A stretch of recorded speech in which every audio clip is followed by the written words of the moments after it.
नमस्कार दोस्तों, आप सभी का स्वागत है। दोस्तों आज 14 दिसंबर 2025 है। आज एएमआरएस में पीजीटी एंड टीजीटी के एग्ज़ाम हो चुकी है दोस्तों। तो सबसे पहले मैं आप सभी को अग्रिम बधाई देता हूं दोस्तों। आप सभी का उम्मीद करता हूं कि अच्छा पेपर हुआ होगा दोस्तों। और आप सभी कमेंट कीजिए कि आपने टोटल कितने क्वेश्चन अटेम्प्ट किए और उनमें से आपके कितने करेक्ट हैं। अभी दोस्तों मैं आपको आंसर की बता रहा हूँ कि कौन से क्वेश्चन का कौन सा सही करेक्ट उत्तर है। यहाँ पे आपको दोस्तों बिल्कुल सटीक आंसर की मिलेगी दोस्तों। और मैं महेंद्र कुमार मीणा, ये हमारा पीजीटी क्वालिफाइड दोस्तों। आज मैं पीजीटी का पेपर सॉल्यूशन कर रहे हैं दोस्तों। यहाँ पे अगर इस चैनल पर दोस्तों नए हैं तो लाइक शेयर कमेंट एंड दोस्तों सब्सक्राइब कीजिए दोस्तों। और अपने जितने भी फ्रेंड हैं दोस्तों उनको सबसे पहले शेयर कर दीजिए दोस्तों, ताकि ये वीडियो उन सब तक पहुंच सके और वो सब भी अपना आंसर मैच कर सके, जिससे अपन एक दोस्तों पीजीटी की कट ऑफ का भी एनालिस कर सके कि कितने बच्चों के कितने क्वेश्चन सही निकल रहे हैं। और देखा जाए तो दोस्तों ये जो पेपर है, पेपर के बारे में आपको बता दूं सबसे पहले कि ये इजी टू मॉडरेट है। यानी कि कहने का मतलब है इसमें अच्छे क्वेश्चन पूछे गए दोस्तों। सोचने बेस है, थिंकिंग बेस क्वेश्चन है दोस्तों। काफ़ी अच्छा लेवल है पेपर का, लेकिन जो अच्छी तैयारी करके गए हैं उनके लिए ठीक हुआ पेपर। इतना भी नहीं है कि बिल्कुल ही ख़राब पेपर था, बहुत अच्छा पेपर था। जिन्होंने तैयारी की है उनके लिए बहुत बढ़िया पेपर था दोस्तों। अब अपन दोस्तों बिना किसी देरी के स्टार्ट करते हैं दोस्तों। सबसे पहले अपन हिंदी वाला पार्ट स्टार्ट करते हैं दोस्तों। हिंदी में टोटल 10 क्वेश्चन आए हैं और ये 10 क्वेश्चन में दोस्तों आपके 4 क्वेश्चन सही होना भी ज़रूरी है। तो सबसे पहले आप सभी मिलान कीजिए हिंदी के 10 में से आपके कितने क्वेश्चन सही है। तो दोस्तों फर्स्ट क्वेश्चन है, निम्नलिखित विलोमार्थी शब्द युगों में कौन सा असंगत है। दोस्तों विलोम शब्द दिया गया है, आपको इसमें से छाड़ना है कि असंगत कौन सा है। तो दोस्तों उत्कर्ष निष्कर्ष, दोस्तों ये जो हमारा पहला ऑप्शन है यही हमारा रॉन्ग दिखा रहा है। अब सेकंड निरामय सामीप्य कनिष्ठ ज्येष्ठ ग्राह और त्याज, ये सारे करेक्ट है। तो उत्कर्ष का निष्कर्ष ये रॉन्ग आंसर है। पहला का जो 111 जो क्वेश्चन है उसका जो करेक्ट आंसर है दोस्तों फर्स्ट ऑप्शन करेक्ट आंसर है दोस्तों। 112 क्वेश्चन नंबर है, निम्नलिखित शब्दों में आकाश का पर्यायवाची नहीं है। दोस्तों आपको देखना है कि आकाश का कौन सा इसमें पर्यायवाची नहीं है दोस्तों। तो अंबर भी होता है दोस्तों, तारापथ भी होता है और ये भी होता है दोस्तों अंद्र, लेकिन जो मधुदूत है ये नहीं होता। तो सेकंड ऑप्शन हमारा क्या हो जाएगा दोस्तों, सेकंड ऑप्शन इसका करेक्ट आंसर है। फिर 113 नंबर दोस्तों, शब्द वांगजाल का संधि विच्छेद क्या है। दोस्तों वांगजाल का संधि विच्छेद क्या है दोस्तों, वाक प्लस जाल है। तो हमारा जो करेक्ट जो ऑप्शन है, करेक्ट ऑप्शन की अपन जो बात करें दोस्तों 4 नंबर जो हमारा ऑप्शन है वो करेक्ट है, वाक प्लस जाल। वाक प्लस जाल इसका जो करेक्ट आंसर माना जाएगा दोस्तों, फोर्थ ऑप्शन। नेक्स्ट क्वेश्चन देखते हैं दोस्तों, विरोचित का संधि विच्छेद क्या है। दोस्तों 114 नंबर का करेक्ट आंसर क्या है दोस्तों, आप सभी भी कमेंट कीजिए आपने कौन सा उत्तर लगाया दोस्तों। तो इसका जो आंसर होगा दोस्तों वीर प्लस उचित, सेकंड ऑप्शन इसका करेक्ट आंसर है दोस्तों। 114 नंबर का सेकंड ऑप्शन करेक्ट आंसर है। 115 नंबर दोस्तों, जो व्याकरण को जानता हो वाक्यांश के लिए एक शब्द क्या है। बहुत ही अच्छा क्वेश्चन पूछा दोस्तों, आप भी जानते हो व्याकरण कहते हैं, यानी कि ये व्याकरण जो ऑप्शन नंबर फर्स्ट है इसका करेक्ट आंसर है। नेक्स्ट क्वेश्चन देखते हैं, वर्तनी की दृष्टि से निम्न में से कौन सा शब्द शुद्ध है। 116 नंबर पूछा है कि वर्तनी की दृष्टि से कौन सा शब्द शुद्ध है, ये आपको बताना है दोस्तों। तो इसमें जो शुद्ध 4 ऑप्शन दिए गए हैं और इसमें जो करेक्ट आंसर बन रहा है वधुत सवय, यानी कि जो वधु यानी कि दू में जो बड़ा ऊ की मात्रा है वो इसका करेक्ट आंसर है। 4 नंबर दोस्तों इसका करेक्ट आंसर हो गया। फिर बात करते हैं 117 नंबर की, अनुलोम का विलोम शब्द है। दोस्तों अनुलोम का जो विलोम है सीधा दे रखा है, प्रतिलोम होता है दोस्तों। करेक्ट आंसर सेकंड ऑप्शन इसका करेक्ट आंसर है। फिर नेक्स्ट की बात करें, विद्यासागर का सामयिक विग्रह क्या है। वेरी इजी क्वेश्चन पूछा है दोस्तों, विद्या का सागर होता है। क्या होता है दोस्तों, विद्या का सागर इसका करेक्ट आंसर सेकंड ऑप्शन होता है। फिर अपन बात करें, बेन न कूदे तंगी कहावत का अर्थ क्या है कि स्वामी के बल पर सेवक का जो साहस होता है, सेकंड ऑप्शन करेक्ट आंसर है 119 का। और दोस्तों लास्ट क्वेश्चन है, बयार किसका पर्यायवाची है। तो बयार किसका पर्यायवाची है दोस्तों, आप सभी जानते हो पवन, यानी इसका थर्ड ऑप्शन है। तो आप दोस्तों कमेंट कीजिए 10 में से आपके कितने क्वेश्चन ठीक है। हिंदी के बहुत ही इजी क्वेश्चन पूछे गए दोस्तों। सबसे ज़्यादा बच्चों के हिंदी और इंग्लिश में रहते हैं कि 40% मार्क्स क्वालिफाई नहीं होंगे, तो उनके जो बाकी के पार्ट है वो शामिल नहीं किए जाएंगे। तो बहुत अच्छे क्वेश्चन पूछे गए दोस्तों। ऐसा नहीं कि आप हिंदी में 10 क्वेश्चन में से 4 क्वेश्चन सही नहीं कर सकते, अच्छे से कर सकते हो, कोई दिक्कत वाली बात नहीं है। अब दोस्तों इंग्लिश वाला पार्ट अपन स्टार्ट करते हैं। जनरल इंग्लिश में क्या पूछा गया, तो तैयार हो जाइए दोस्तों।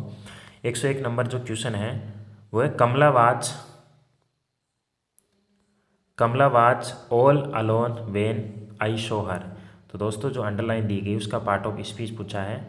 तो अपन पार्ट ऑफ स्पीच की बात करें तो ये एडवर्ब है दोस्तों। कौन सा है? एडवर्ब है, यानी 4 ऑप्शन है 101 का। 102 नंबर है दोस्तों, मैंने अकाउंटेंट में भी हल करवाया था, तब आपको बताया था कि कुछ क्वेश्चन रिपीटेड होते हैं। तो ये जंपड़े ग्रुप वाला पूछा है और ये रीअरेंज की बात कर रहा है। तो सबसे पहले अपन जो रीअरेंज जो करने की कोशिश करेंगे इसमें डी से द प्रेजेंट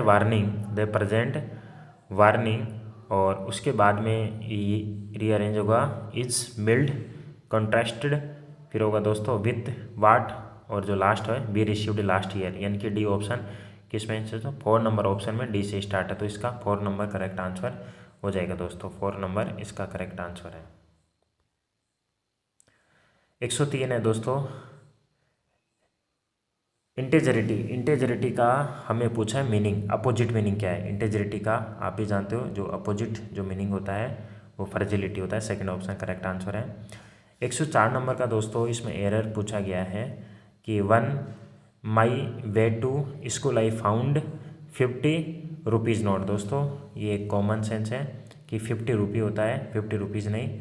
तो डी में जो एरर बताया गया है, तो डी में एरर दोस्तों यहाँ पे ऑप्शन नंबर 2 करेक्ट आंसर है इसका, ऑप्शन नंबर 2। तो दोस्तों 105 नंबर क्वेश्चन देखिए, इसमें पूछा गया फिल इन द ब्लैंक से रिलेटेड क्वेश्चन है 105 नंबर। तो फिल इन द ब्लैंक में क्वेश्चन है दोस्तों, this national highway runs hill and plain. तो दोस्तों अपन जानते हैं कि कोई भी नेशनल हाईवे होता है उसके ऊपर से जो हिल होती है उसके ऊपर या जो प्लेन जाती है, तो इसमें कौन से प्रीपोजिशन का उपयोग किया गया है? Below, over, into, above. तो इसमें जो करेक्ट आंसर है वो सेकंड है, ओवर का प्रयोग किया गया है दोस्तों। नेक्स्ट क्वेश्चन देखते हैं 106 नंबर कि फेस्टिडियस का जो मीनिंग पूछा गया है, फेस्टिडियस का जो मीनिंग है, तो 4 ऑप्शन है, इसमें देख के बताइए दोस्तों। तो फेस्टिडियस का जो मीनिंग होता है मेटिकुलस होता है, थर्ड ऑप्शन इसका करेक्ट आंसर है। 107 नंबर जो क्वेश्चन है वो पूछा गया है दोस्तों आपको, क्लॉज से रिलेटेड है, आइडेंटिफाई द क्लॉज। तो क्लॉज से रिलेटेड दोस्तों, that he would score a century is almost certain. तो कौन सा क्लॉज है दोस्तों, पहचानो आप इसमें। तो दोस्तों एडजेक्टिव भी नहीं है, एडवर्ब भी नहीं है, तो ये प्रिंसिपल क्लॉज है, यानी कि थर्ड ऑप्शन इसका करेक्ट है। 108 नंबर दोस्तों, choose the option with correct fill in the blank बनना है दोस्तों। जैसे जेम्स है, इज चर्च ये रेस्ट माई रेजिडेंस। तो इसमें कौन सा आर्टिकल है दोस्तों, कोई भी चर्च है, मंदिर है, इनके पहले द आर्टिकल का यूज करते हैं, तो फर्स्ट ऑप्शन हमारा करेक्ट हो जाएगा। 109 नंबर की बात करूँ दोस्तों, तो आपको पैसिव वॉइस से चेंज करने के लिए बोला है दोस्तों। वॉइस दे रखा है, पैसिव वॉइस दे रखा है, एक्टिव से पैसिव वॉइस में चेंज करना है। आई गेव यू है पेन लास्ट ईयर। तो दोस्तों इसमें सबसे पहले अपन को एक्टिव से पैसिव वॉइस में चेंज करना है। तो यहाँ पे अपन बात करें दोस्तों, सबसे पहले आपको आई को कन्वर्ट करना पड़ेगा और आई को आपको यू में कन्वर्ट करना पड़ेगा, यानी कि हमारा जो फर्स्ट ऑप्शन है वही हमारा करेक्ट आंसर है इसका। तो एक्टिव पैसिव वॉइस से क्वेश्चन आया है, ज़्यादा डिफिकल्ट नहीं था। 110 नंबर दोस्तों, ये क्वेश्चन थोड़ा सा डिफिकल्ट है। 110 number, identify the meaning of the underline idiom used in the given sentence. On the way we had lunch of a kind. तो दोस्तों इसका वैसे अगर आप आंसर ढूंढते, देखो ऑफ ए काइंड दे रखा है, तो दोस्तों अब ये रिलेटेड क्या है, ऑफ ए पुअर काइंड। तो इसका फर्स्ट ऑप्शन, ये भी आप एक कॉमन सेंस तुक्का भी लगाएं तो लगा सकते थे दोस्तों। तो आप कमेंट करके बताइए कि हिंदी इंग्लिश में जो 20 क्वेश्चन है उनमें से कितने क्वेश्चन आपके सही है। आप 40% आपके कवर हो रहे हैं, नहीं हो रहे हैं दोस्तों। मुझे नहीं लगता कि हिंदी और इंग्लिश में आपके 4 क्वेश्चन सही नहीं हो रहे हैं। मैं उम्मीद करता हूँ कि आप सभी ने अच्छी मेहनत की है और आप सभी के क्वेश्चन बिल्कुल करेक्ट, सही है।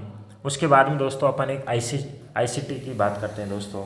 एग्ज़ाम देने गए थे तो पीजीटी वाले दोस्तों पूछ रहे थे, मेरे से मिलने भी आए थे यहाँ मेरे स्कूल में। कुछ नियर बाई जो स्टूडेंट हैं वो तैयारी कर रहे थे पीजीटी की। तो वो जैसे आज एग्ज़ाम थी तो आज से पहले यानी 13 तारीख को आए थे कल शाम को। तो मैंने उनको बताया था कि ज़्यादा कुछ आएगा नहीं, आपको जो भी आपने आज तक मेहनत की उस पर विश्वास रखिए, ट्रस्ट रखिए। पेपर कोई बाहर से नहीं आता दोस्तों, आप जहाँ पढ़ते उन्हीं में से आता है। बस अब क्या हो गया है कि कंपटीशन थोड़ा ज़्यादा बढ़ गया है, पेपर सोचने पर मजबूर कर रहा है कि क्वेश्चन है डायरेक्टली आंसर नहीं है। तो सर अब अपन स्टार्ट करते हैं, आईसीटी की बात करते हैं। तो फर्स्ट क्वेश्चन है, एक कार्यालय कक्ष में 8 कंप्यूटरों को के बीच में प्रिंटर साझा करने के लिए किस प्रकार का वाइड नेटवर्क सामान्य उपयोग में लिया जाता है। तो आप भी जानते हो दोस्तों ये लेन होता है। फिर नेक्स्ट क्वेश्चन देखते हैं, 27 क्वेश्चन देखते हैं पहले। निम्न में से कौन सा एप्लीकेशन सॉफ्टवेयर का उदाहरण नहीं है। सॉफ्टवेयर का उदाहरण दोस्तों माइक्रोसॉफ्ट वर्ड भी होता है, माइक्रोसॉफ्ट एज भी होता है, जबकि माइक्रोसॉफ्ट एक्सेस भी होता है। माइक्रोसॉफ्ट डिफेंडर ये नहीं है, थर्ड ऑप्शन करेक्ट आंसर है। नेक्स्ट क्वेश्चन, निम्न में से कौन सा सर्च इंजन माइक्रोसॉफ्ट द्वारा विकसित किया गया है। तो आपको इसमें बताना है कि कौन सा जो सर्च इंजन है दोस्तों जो माइक्रोसॉफ्ट द्वारा विकसित किया गया है। तो ये Microsoft Bing second correct answer है। निम्नलिखित में से ओपन सोर्स स्प्रेडशीट सॉफ्टवेयर है 29 क्वेश्चन। तो इसमें दोस्तों जो करेक्ट आंसर है वो लाइब्रेरी ऑफिस काल्क, फर्स्ट ऑप्शन इसका करेक्ट आंसर है 29 का। 30 नंबर जो क्वेश्चन है, निम्नलिखित में से कौन सा चैट जीटीपी का सापेक्ष रूप से सही वर्णन करता है। तो दोस्तों ये सापेक्ष रूप से जो सही वर्णन कर रहा है वो है एन, जो एआई पावर्ड वर्चुअल असिस्टेंट, यानी कि दोस्तों एक एआई संचालित वर्चुअल जो सहायक होता है वो चैट जीटीपी का कार्य करता है। आज ये अकाउंटेंट में क्वेश्चन पूछा गया था चैट जीपीटी से रिलेटेड, इसका जो आंसर है वो थर्ड ऑप्शन इसका करेक्ट आंसर है। थर्ड ऑप्शन की बात करें दोस्तों, थर्ड ऑप्शन इसका करेक्ट आंसर है। नेक्स्ट क्वेश्चन देखते हैं आईसीटी से रिलेटेड, 31 क्वेश्चन है, .doc फाइल एक्सटेंशन किस प्रकार की फाइल का डिफ़ॉल्ट एक्सटेंशन है। तो दोस्तों ये आप भी जानते हो माइक्रोसॉफ्ट फाइल की होती है। जब भी .docx यानी कि डॉट डॉक्यूमेंट के लिए माइक्रोसॉफ्ट वर्ड फाइल का ही अपन यूज करते हैं। 32 क्वेश्चन है, इंटरनेट पर ईमेल भेजने और प्राप्त करने के लिए सामान्यतः कौन सा प्रोटोकॉल उपयोग किया जाता है। तो ये SMTP का यूज किया जा रहा है वर्तमान में दोस्तों। फिर बात करते हैं 33 की, निम्नलिखित में से कौन डिजिटल इसमें देखा सिग्नेचर, निम्नलिखित में से कौन सी डिजिटल सिग्नेचर की मुख्य और प्रत्यक्ष विशेषता में से नहीं है। तो दोस्तों ये जो गोपनीयता है ना ये नहीं है और अदर रिलेटेड है इसकी। तो इसका फर्स्ट ऑप्शन है 33 का फर्स्ट ऑप्शन करेक्ट माना गया है। 34 की मैं बात करूँ दोस्तों, 34 क्वेश्चन देखिए आप, कंप्यूटर मेमोरी के संदर्भ में निम्न में से कौन सा विकल्प इकाई जीबी का सही पूर्ण रूप है। दोस्तों आपको जीबी का फुल फॉर्म पूछिए तो गीगाबाइट होती है, वेरी सिंपल ही क्वेश्चन पूछ लिया गया है। दोस्तों मैं बात करूँ आईसीटी का लेवल इतना खतरनाक नहीं था, इजी टू मॉडरेट था। ऑल क्वेश्चन दोस्तों वेरी इजी है। निम्न में से कौन सा एक कंप्यूटर सिस्टम में आउटपुट डिवाइस का उदाहरण है। 35 जो क्वेश्चन है वो देखने की कोशिश कीजिए। तो बताइए इसमें 35 जो क्वेश्चन है उसमें प्लॉटर की बात करें दोस्तों, ये प्लॉटर से रिलेटेड अकाउंटेंट में भी क्वेश्चन पूछा गया है तो ये भी एक रिपीटेड क्वेश्चन है। 36 क्वेश्चन की अपन बात करें दोस्तों, निम्न में से कौन सा सेवा गूगल द्वारा विकसित की गई क्लाउड स्टोरेज सेवा है। तो दोस्तों मॉर्निंग में भी यानी कि ये अकाउंटेंट में पूछा गया था, तो कौन सा है दोस्तों, तो यहाँ पे अपना गूगल ड्राइव है, यानी कि थर्ड ऑप्शन इसका करेक्ट है। 37 क्वेश्चन है, यूपीएस कंप्यूटर सिस्टम को स्वचालित बैकअप द्वारा पावर आपूर्ति प्रदान करता है। यूपीएस के रूप में फुल फॉर्म में यू का पूछा है दोस्तों, ये क्वेश्चन मेरे द्वारा भी दोस्तों करवाया गया था। अनइंटरप्टिबल यानी सेकंड ऑप्शन है दोस्तों। नेक्स्ट क्वेश्चन है 38, निम्न में से कौन सा फाइल एक्सटेंशन सामान्यतः वीडियो फाइलों को स्टोर करने के लिए उपयोग में किया जाता है। तो दोस्तों .avi करता है। और 39 क्वेश्चन की बात करें, इनमें में कौन सा ईमेल का पता मान्य नहीं है। तो आप दोस्तों इसमें अगर देखने की कोशिश करेंगे, हमारे पास 4 ऑप्शन है, इसमें करेक्ट आंसर 3 ऑप्शन है, क्योंकि फर्स्ट और सेकंड जो फोर्थ ऑप्शन है करेक्ट है, ये ईमेल से रिलेटेड है, बट ये जो थर्ड ऑप्शन है ये ईमेल वैलिड नहीं है। लास्ट क्वेश्चन दोस्तों आईसीटी का, निम्न में से कौन सी कीबोर्ड शॉर्टकट संयोजन सेलेक्ट ऑल की शॉर्टकट की क्या है दोस्तों? सिंपल है। अकाउंटेंट में दोस्तों कॉपी से रिलेटेड पूछा गया था जो कंट्रोल सी था, और ये दोस्तों सेलेक्ट ऑल की बात करें तो कंट्रोल ए की बात करते हैं। किसी भी डॉक्यूमेंट को ऑल को सिलेक्ट करने के लिए अपन कंट्रोल ए का प्रयोग करते हैं। ये थे दोस्तों आईसीटी से रिलेटेड। आप जल्दी से दोस्तों अपने क्वेश्चन का मिलान कीजिए और कमेंट कीजिए कि आपके जो 15 क्वेश्चन हैं उनमें से कितने क्वेश्चन आपके सही है दोस्तों। अब अपन बात करते हैं दोस्तों जीके के पार्ट वाले की बात करते हैं। जो 10 क्वेश्चन पूछे गए थे जीके के, उनके भी अपन आंसर की लगाने का प्रयास करते हैं दोस्तों। फर्स्ट क्वेश्चन है, विभिन्न राज्यों की विधानसभाओं के बारे में निम्नलिखित कथनों पर विचार कीजिए। तो दोस्तों फर्स्ट जो ऑप्शन दे रखा है, सिक्किम राज्य की विधानसभा 30 से अन्य सदस्यों से मिलकर बनी है। मिजोरम विधानसभा में 30 से अन्य सदस्य भी होंगे। गोवा राज्य की विधानसभा में 30 से अन्य सदस्य होंगे। तो इसमें हमें पूछा है निम्नलिखित कथनों पर विचार कीजिए और सही कोड का चयन कीजिए। तो दोस्तों इसमें फर्स्ट और जो थर्ड है ये करेक्ट है, यानी फोर्थ ऑप्शन हमारा करेक्ट आंसर है। नेक्स्ट क्वेश्चन की बात करें, सेकंड है, संयुक्त राष्ट्र विकास कार्यक्रम यूएनडीपी द्वारा प्रकाशित मानव विकास रिपोर्ट 2025 में निम्नलिखित में से किस क्षेत्र पर बल दिया गया? दोस्तों जो करंट अफेयर पूछा गया है, यानी जीके के जो क्वेश्चन है पूरे दोस्तों करंट बेस पूछे गए हैं और अच्छे खासे क्वेश्चन पूछे गए हैं। तो इसमें आप जो आंसर देने की कोशिश करो कि जो संयुक्त राष्ट्र विकास कार्यक्रम यूएनडीपी द्वारा प्रकाशित मानव विकास रिपोर्ट 2025 में निम्नलिखित में से किस क्षेत्र पर बल दिया गया? तो ये आर्टिफिशियल इंटेलिजेंस, यानी कि इसका सेकंड ऑप्शन करेक्ट आंसर है। थर्ड ऑप्शन की बात करूँ, who among the following was the first Indian to serve as a जज in the International Court of Justice? तो दोस्तों ये BN राव है, इसका तो फोर्थ ऑप्शन हो जाएगा। फोर्थ ऑप्शन करेक्ट आंसर है। नेक्स्ट बात करें दोस्तों, 4 नंबर क्वेश्चन है, सुभाष चंद्र बोस आपदा प्रबंधन पुरस्कार प्राप्त करने वाली कौन कौन सी संस्थाएं दे रखी है? तो हमें पूछा है निम्नलिखित में से कौन सा युग में सम्मिलित नहीं है? तो नेगेटिव सेंस में आंसर देना दोस्तों। जो 60 पैराशूट फील्ड हॉस्पिटल 2024 में मिला, ये भी करेक्ट है। ओडिशा राज्य आपदा प्रबंधन प्राधिकरण 2023 में मिला, यानी कि 2023 में मिला, ये भी करेक्ट है। आपदा शमन और प्रबंधन केंद्र उत्तराखंड 2022 दोस्तों ये इनकरेक्ट है, ये 2022 में नहीं मिला इसको। जबकि भारतीय राष्ट्रीय महासागरीय सूचना सेवा केंद्र को 2025 में मिला हुआ। तो हमारा इसका जो करेक्ट आंसर है वो थर्ड ऑप्शन हो जाएगा। नेक्स्ट बात करते हैं 5 नंबर क्वेश्चन की। अगस्त 2025 में क्षेत्रीय सहयोग को सुदृढ़ करने के लिए भारत ने बिम्स्टेक के किस कार्यक्रम की पहली बार मेजबानी की थी? तो दोस्तों इसका जो आंसर हो जाएगा प्रथम प्रारंभिक संगीत महोत्सव, यानी फर्स्ट ऑप्शन इसका करेक्ट आंसर है। 6 क्वेश्चन की बात करें, who among the following is interested with the task of association of national human right institution? निम्नलिखित में से किसे राष्ट्रीय मानवाधिकार संस्थाओं को प्रतिष्ठित करने का कार्य सौंपा गया है? तो वो थी GANHRI, यानी कि 4 नंबर हमारा करेक्ट आंसर बन जाएगा। कमेंट कीजिए दोस्तों कि आपके जीके के 10 क्वेश्चन में से कितने क्वेश्चन सही है। 7 क्वेश्चन का आंसर देने का प्रयास कीजिए। साहित्य अकादमी द्वारा उर्दू भाषा में वर्ष 2025 के लिए बाल साहित्य पुरस्कार के लिए चयनित पुस्तक कौमी सितारे के रचयिता कौन है? तो इसका करेक्ट आंसर है सेकंड ऑप्शन हो जाएगा दोस्तों, गजनफार इकबाल इसका करेक्ट आंसर है। 8 क्वेश्चन जीके का, FIDE विश्व महिला कप शतरंज चैंपियनशिप 2025 के बारे में निम्नलिखित कौन सा कथन गलत है? दोस्तों ये अकाउंटेंट में पूछा गया था FIDE से रिलेटेड।